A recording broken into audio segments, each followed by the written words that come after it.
What's up my dudes, it's Ansu and today I'm here to talk to you all about my September wrap up. September quite honestly flew by really fast. And here's the thing, I didn't really read as much as I usually did for the past few months. Like honestly, in the past few months I had been reading over 10 books easily, and this month I read like 6, I think, if I'm not wrong. I read like 6 books in September because I had an exam and I had to prepare for that. It was a whole lot of a mess. So we're gonna talk about all the 6 books that I read in the month of September. First book I want to talk about is Six of Crows by Leigh Bardugo. If you didn't know, I actually finished like 75% of this book last month. That is in August. This was actually my second time reading this book, and quite honestly I thought there was a lot more that was supposed to be in this book, but it was not there. It was actually in the second book, Crooked Kingdom, and I didn't actually think of that because in my head I was like, there's just so much more details into this one, but I definitely thought there would be a lot more in here. But that's besides the point. We have 6 different characters who are going on this impossible heist to basically go into like a huge well-guarded prison and kind of steal away this particular person from that prison. It's just a load of fun. I absolutely adore it, and yeah, I gave it 5 stars. Next up I read No Judgments by Meg Cabot. This one I gave like 2.5 stars because I honestly found the characters to be very like pretentious almost. It's supposed to be a part of a series called Little Bridge Island, and quite honestly not a huge fan. So essentially what's happening is there is this huge hurricane that's happening in Little Bridge, and 25-year-old Brie Beckham is kind of stuck in this place. It's her first hurricane that she's kind of dealing with, and she doesn't really know how to go about it, and she's freaking out obviously. And what kind of irked me was that a lot of people, the people that loved her in her life, her friends and everybody, were telling her to get out of Little Bridge because it was going to be really, really bad. But going against everyone's wishes, she was like, I'm living for myself, I can do this myself, it's something that I'm doing for the first time for myself. And she was just like freaking out about the whole thing, like, I'm doing this for me, I'm staying to die for me. And I was like, that's so stupid, I don't get it. Like, her reasoning for staying in Little Bridge was just beyond me, you know? Like, I get it, like if you want to stay by yourself, that's cool, but you're also risking your life and you're putting all of these people under pressure because they're freaking out for you. And I don't get that. That was really not cool. But during this time, Brie is like a really animal loving type of a person, and she has like this little cat with her and such, and she's also putting this cat at risk. Anyway, and she's kind of falling for her boss's, like she works at a cafe, so she's falling for her boss's nephew, who is like supposed to be very mysterious and sexy and whatever. And again, not a huge fan of the romance itself because I felt like it happened really quickly. And again, like Brie just did not care about other people. She was kind of selfish in the sense, and I didn't like it. I did not like it. The next book I read was The Wedding Party by Jasmine Guillory. Jasmine Guillory, I love her romances. It's just really adorable. And this one I gave a 4 stars, but it kind of lagged around the 70% mark because I felt like nothing was really happening around that time. It's part of the Wedding Dates series, and this is the 3rd book. Technically, you don't have to read the others to read this, but you will miss out on certain characters and little details on them. Like from the first couple of books, you'll find some romances in this book as well because they're kind of interconnected. So if you don't actually read those books, you will not see the connections. That's it. Like really, if you don't want to read it, it's totally fine, but you get more in depth about the characters and you know a little bit more about them. So Maddie and Theo are our main characters, and they have 2 things in common. One is Alexa, their best friend, and also the fact that they hate each other. The first time that Maddie meets Theo, he makes some kind of a comment about her job. She helps people buy the clothes and kind of style them. That's her job. And so Theo made a remark that was kind of insulting, and they've really hated each other for a really long time. One day they kind of make a mistake of kissing and they don't know what to do after that. They're just like, we'll just move on, it's fine. The thing is, Alexa is gonna get married soon, and so she actually made Theo and Maddie part of her bridal party. They have to work with each other, try to figure out how to like not hate each other, but also they had sex, and they're just like, how do we like deal with each other now, and all that kind of stuff. There's some underlying talks about relationships with their families and stuff, and it's just really nice. I just thought it was a really good book. Next up, I finished Legendborn by Tracy Deonn. I give this a 5 stars out of 5. I absolutely adored it. I have told you this from the get-go. I thought this was a great book from the start. It gave me a little bit of the Moral Instruments vibes, but that was like for the first 15% or so, and then it took its own turn. It took its own like story forth, and it was great.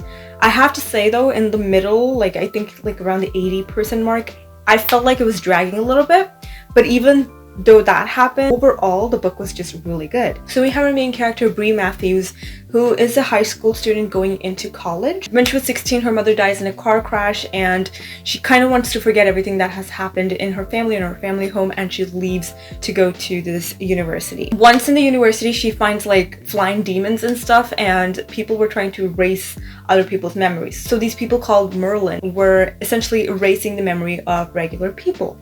And Bree somehow kind of keeps this memory. She does not forget what happened.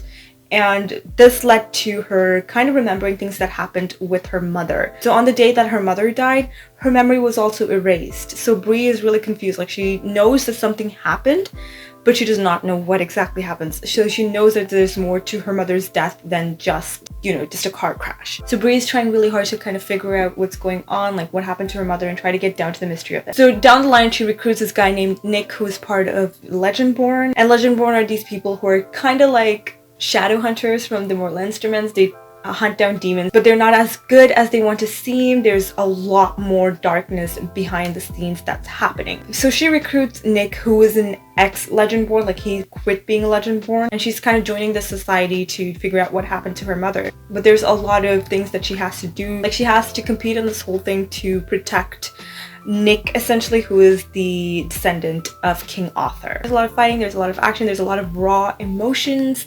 And if I didn't also mention, Bree is also a black main character, and I just think it was just well done. I really enjoyed it. Next up, I read The City We Became by N.K. Jemisin. I read this for my book club, double booked, and I had a live show of this, so I will leave it linked down in the description if you're interested to check it out.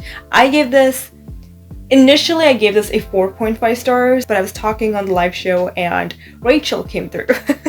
And I ended up actually going down a little bit more, and I gave it a 4 stars. It has a bunch of loopholes when you really think about it, so that's why it kind of went down a little bit more. So we're in New York City, and essentially this world has like a lot of different dimensions to it. So in the dimension that we are in, humans exist as per normal, but there are certain people who have souls of New York in them. So these people are set to save New York City, because if they don't, the city is going to get destroyed. The people and humanity are going to be wiped out. So we have 5 different people who have different powers that are connecting them to New York City as a whole. So we have Bronca, who is Bronx. We have Brooklyn, who is Brooklyn, I think that was her name.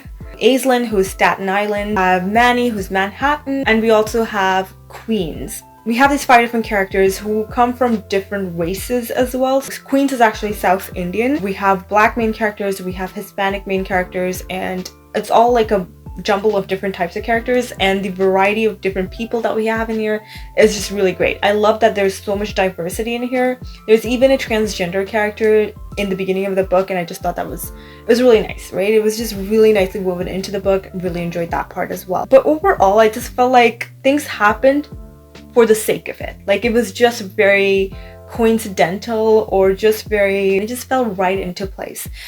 It didn't make enough sense to me, especially the ending. I didn't really love the ending, which is why I kind of docked that star off it. This is the first book in a trilogy, so I know that they're going to basically be building up to the final book and where everything will wrap up. But at this point, it's just not completely there. We have this villainous character who's called White, and it or she is from like another dimension, and they are kind of trying to take over New York City. That's what's happening. And yeah, I thought it's a great concept. It's really fun to read, absolutely adore it. But I think if you want to read it, you should read it as a full trilogy, like together, if that makes sense. Just reading this as a one book, I don't think it's that great. That's where I'm at. I would definitely still recommend it though. The next book I read was The Duchess Deal by Tessa, and oh my god. I read this because Rue from Rue's Reading Corner had recommended this to me, and I read it and I just thought it was really adorable. We have our main character who is like a duke, and he has like one entire side of his body got burnt because he was like a war hero, I think. And this like seamstress comes to his house for like getting payment for a wedding gown that she made, but then the person who was supposed to marry the duke didn't end up actually marrying him because of the scars and the burnt skin and stuff. She just wants to get the payment, and she came to his mansion, and he was just like, yeah, no, I'll pay you, or you can just marry me and be a duchess and like be luxurious, I guess, and also like give birth to my heirs. And I was like, okay, that's okay. But they eventually fall in love. It's just a really sweet story, and there's just so much raw emotions in here because of the way that the Duke looks. People just kind of call him the devil, essentially. And it's just so much raw emotions in here, and I just thought it was just a lovely, fun book to read. I had a lot of fun reading it, so definitely would recommend this. I gave it a 4 stars out of 5. Alright, you guys, those are all the books I read in the month of September. That flew by really quickly. We're already in October, so I don't know what to do now. So that is it from me. Let me know down below what was your favorite book of the month of September. I would really love to know. Alright, you guys, thanks so much for watching. I'll see you all in another one, and until then, I'll talk to you all in the comments. Bye!